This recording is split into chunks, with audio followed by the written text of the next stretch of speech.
Welcome back, ladies and gentlemen, with our main topic today. We're focusing today on President Abdel Fattah al-Sisi's inauguration to a number of new housing projects in Badr City in Cairo. And the inauguration ceremony was attended by Dr. Mustafa Madbouli, the Prime Minister, and also Minister of Defense Mohammed Zaki, Minister of Housing Asim Al-Gazzar, in addition to a number of state officials and also top army commanders. During the inauguration ceremony, the president delivered very important statements. As the president said, the state is working according to an integrated context for development. To shed more light on this, we have the pleasure to have this phone with our dear guest, Mr. Raouf Gaffar, economic expert. Good morning, Mr. Gaffar. Good morning to you. Mr. Gaffar, could you give us your point of view concerning the importance of the inauguration yesterday by President Abdel Fattah al-Sisi to a number of housing projects in Badr City, which is very near from the new administrative capital, and it is scheduled to inhabit the employees of the state who are going to be transferred to the new administrative capital? You just said it. I mean, the new administrative capital is going on according to schedule, and preparations have been made for some government agencies, ministries, and what have you, to move very soon and start working from there. And of course, all the people, the employees, the people working in such departments, agencies, and ministries have to be lodged. And this was a part of an integrated project to find reasonable lodging for the employees that will be moving to work in the new capital. And this is exactly why Badr City is very, very close, maybe 10 minutes away from the new administrative capital, and it's a very sort of suitable location for people that eventually will be working in the capital to live. And it has been prepared from all aspects. It's not only housing, but Badr City has all what it needs for complete life, like schools, commercial centers, mosques, churches, etc.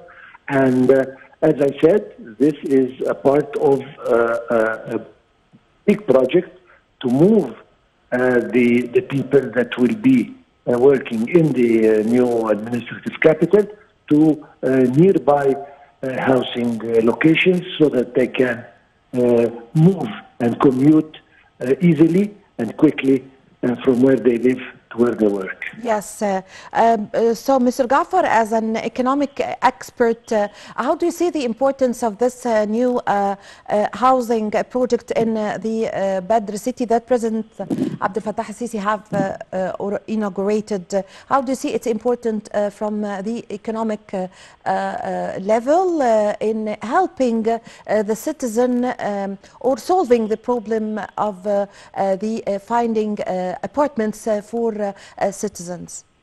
I look at it from another point of view. It will reduce time. I mean, people can be living in Cairo and commuting every day from Cairo to the new administrative capital. This will take time.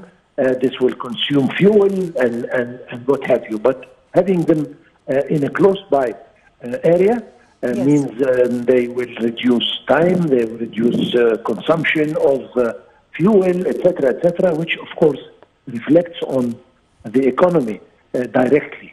Of course, we have to mention that the new electric train that is bound to start operating, as a matter of fact, it is now under test. So probably within very a short period, we should be working, and this again will represent a very modern means of transportation, and will again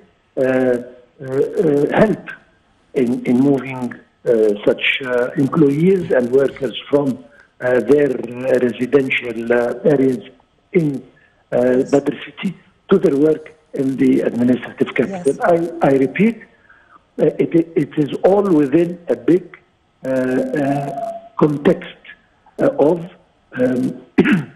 building the new capital, intelligent city, smart city, and then moving people that will be eventually working in it in such a way that will reflect on the economy in a direct way. Yes, Mr. Gaffar, how do you see the President Abdel Fattah al-Sisi's vision and the state's vision in thinking of transferring, as they are going to transfer some employments from the state to the new administrative capital, in helping the employees find their place to live beside their work? How do you see this vision and this criteria and way of thinking?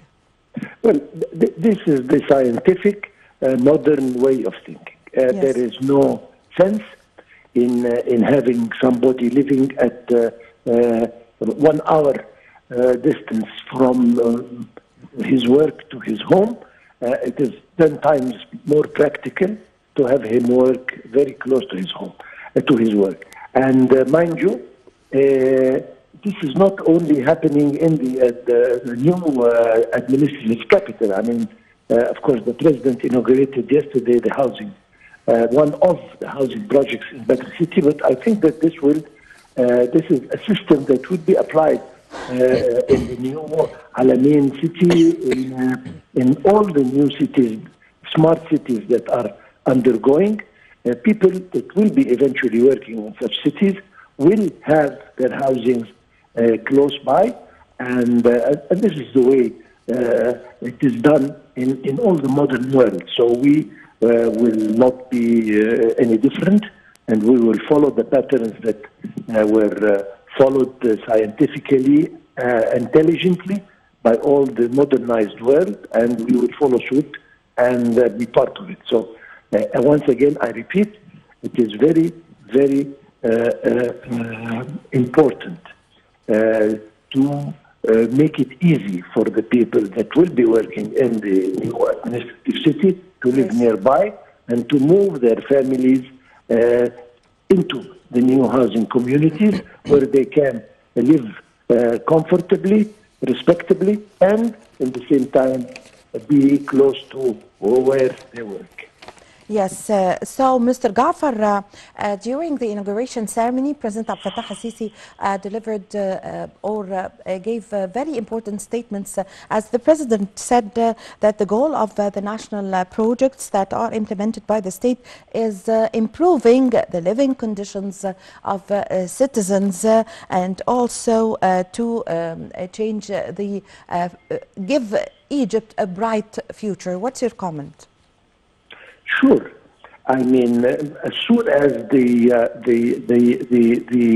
reform, economic reform, took place, the president gave his attention to the Egyptian citizen, to the lifestyle of the Egyptian citizen, how to improve it, and we have seen a lot of projects. Of course, the housing projects is one of them. The decent life is another one.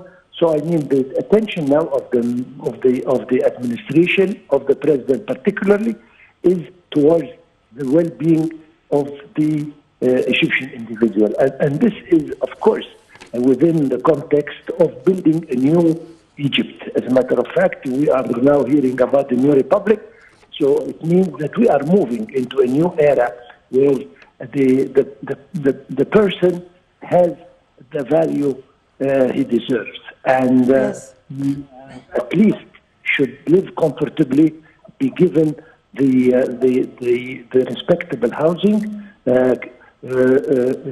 education for his children, health care for himself and his family. I mean, these are all within the context of building a new Egypt, the president has always been farsighted.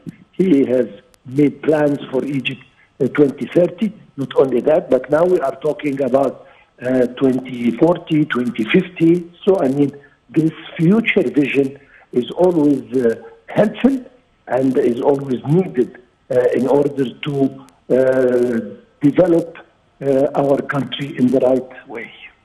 So, Mr. Gaffar, also the President confirmed that the state intends to offer the new administrative capital company on the stock exchange as soon as possible. How do you evaluate this? I mean, once this, the new capital is fully operating, I mean, we will see a shift, a big shift. As we said earlier, maybe the presidency will move there, the cabinet will move there, all ministries will move there, most of the government agencies and departments will move there, and it will be the embassies will have stages there. I mean, the whole administrative system will move to the new capital, and this is in the context again of decentralization. I mean, we don't want to concentrate all the services and all in the capital, in Cairo, but we have to offer the services to the public where they live.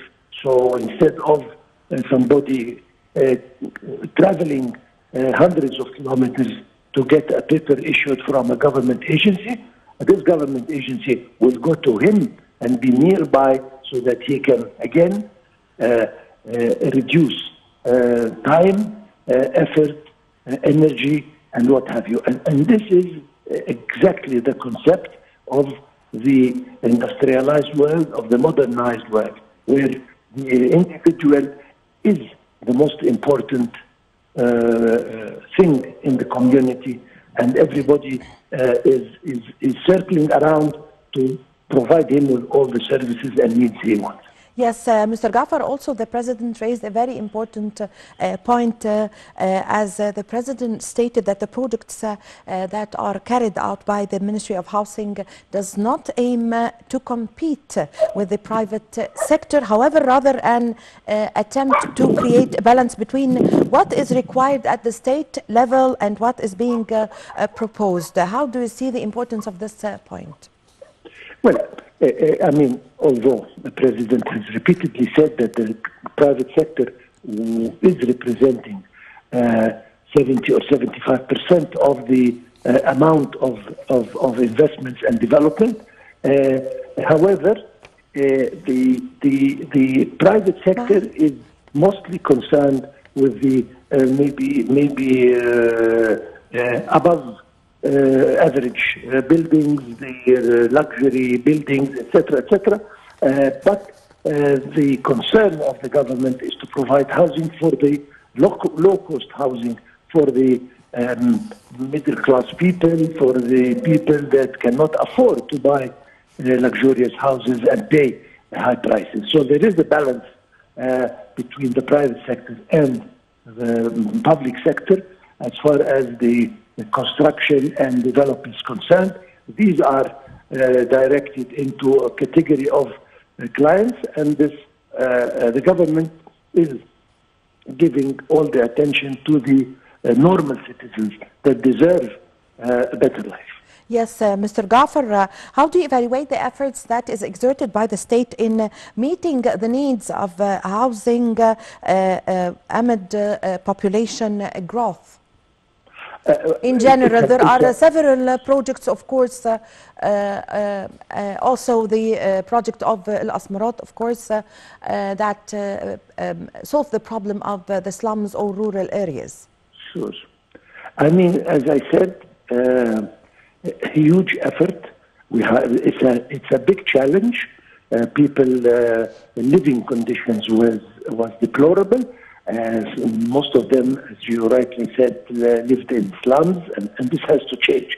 I mean, the image of the Egyptian citizen has to be 10 times better. And one step towards the achievement of this is to provide him with respectable housing. And this is exactly what the government has started to do. They have a long way to go, as you mentioned, and we have another challenge that is facing us is the terrible growth in population, and this again has to be faced one way or the other. But again, it is the duty of the government, and this is exactly what they are doing, to provide the Egyptian citizen a reasonable, respectable, human housing. And as I said, project after project is being built and inaugurated, and I think we should see much more to come, because the population is growing, and they have to live comfortably and respectfully. Yes, I thank you very much for your time and for your valuable information, Mr. Raouf Gaffar, the economic expert. Thank you very much for joining us. Thank you for following me, my ladies and gentlemen. I'm Amal Mukhtar. I leave you with the rest of the segments of The Breakfast Show.